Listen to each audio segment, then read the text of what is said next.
Merval. Tudo bom, Sarneberg? Boa tarde, ouvinte. Você Merval. não vai querer que eu fale nessa linguagem aí. Pois eu ia justamente dizer para você, que é um membro da Academia Brasileira de Letras, que você tem todo o direito de usar as mesóclises. Nós e o Temer, né? Tá bom. Pois é, isso porque o Temer disse que não vai mais usar a mesóclise.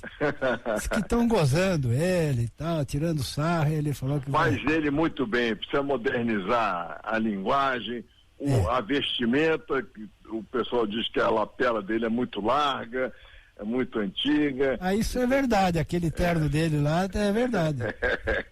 Ele tem que começar a se modernizar. Sabe que tem que usar aquele terno de a barra curtinha, né? Barra fechada. Exatamente. Enfim. Bom, Merval, tivemos ontem os debates, né?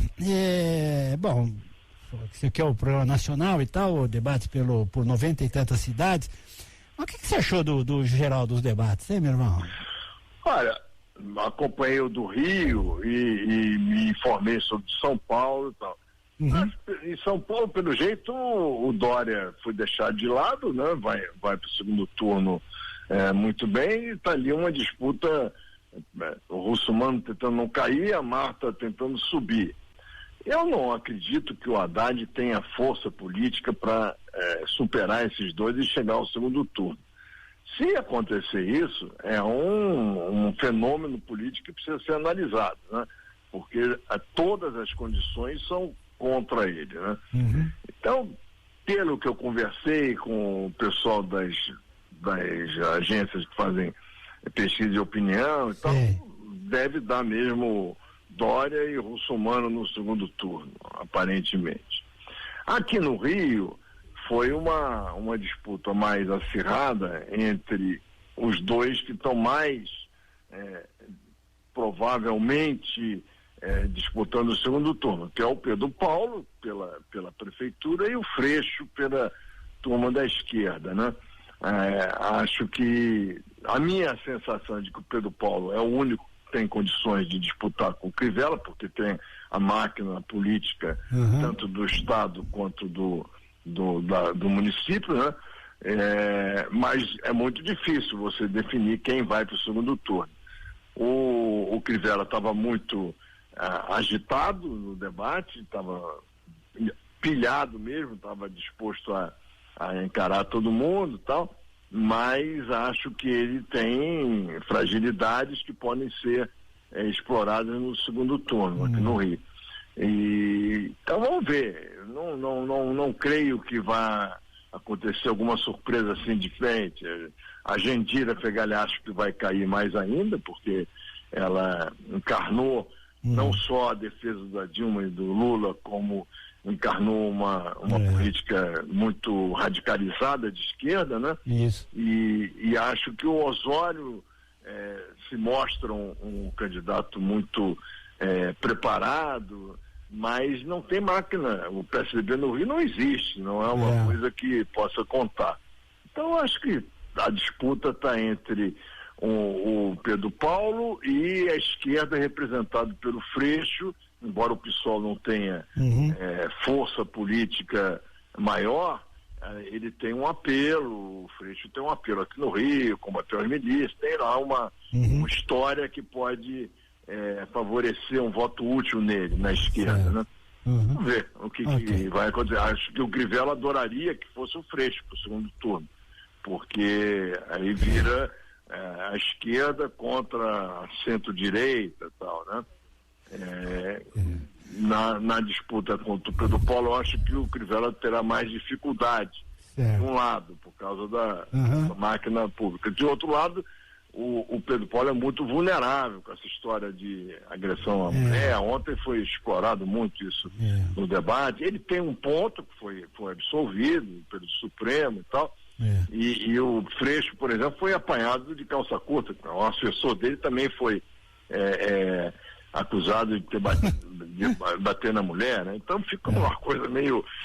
esse debate até... É meio baixaria, né? Pois mostra muito bem a situação em que nós estamos. Porque um acusa o outro de corrupção, aí o outro vem e diz, mas você apareceu na lista do Sérgio Machado, Jandira Fegali, e aí você bate na mulher, mas o seu assessor bate também. Aí realmente estamos num mato sem cachorro. Ô, meu irmão, voltando ali, ó, tem várias observações aqui sobre a questão do português. A Rosmani diz o seguinte, olha aqui, ó, depois de anos de presidenta, a Mesóclise é um upgrade, né? Diz assim, se a Dilma falava mulher sapiens, por que o Temer não pode falar Mesóclise, né? E o André diz o seguinte, essa história vai acabar no Supremo.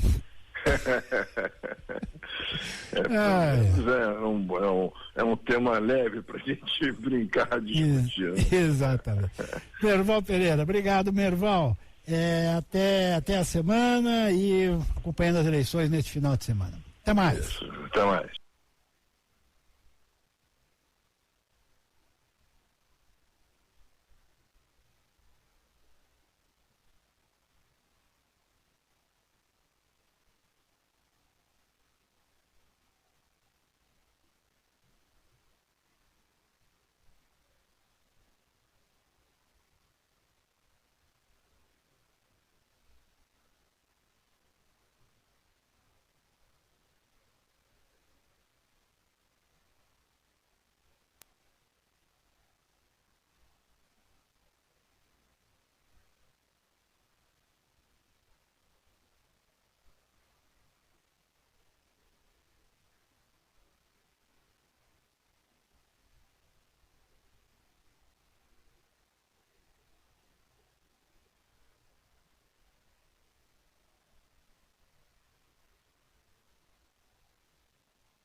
Há 14 anos, o ex-presidente Lula vivia um momento da sua trajetória política muito diferente do atual. Agora, cercado de denúncias e no foco das investigações da Operação Lava Jato, em 2002, o petista se elegia presidente da República em clima de festa. Na sua quarta corrida presidencial, Lula adotou um discurso mais conservador, que conquistou a confiança dos empresários. Eu quero dizer para vocês que o Brasil está mudando em paz.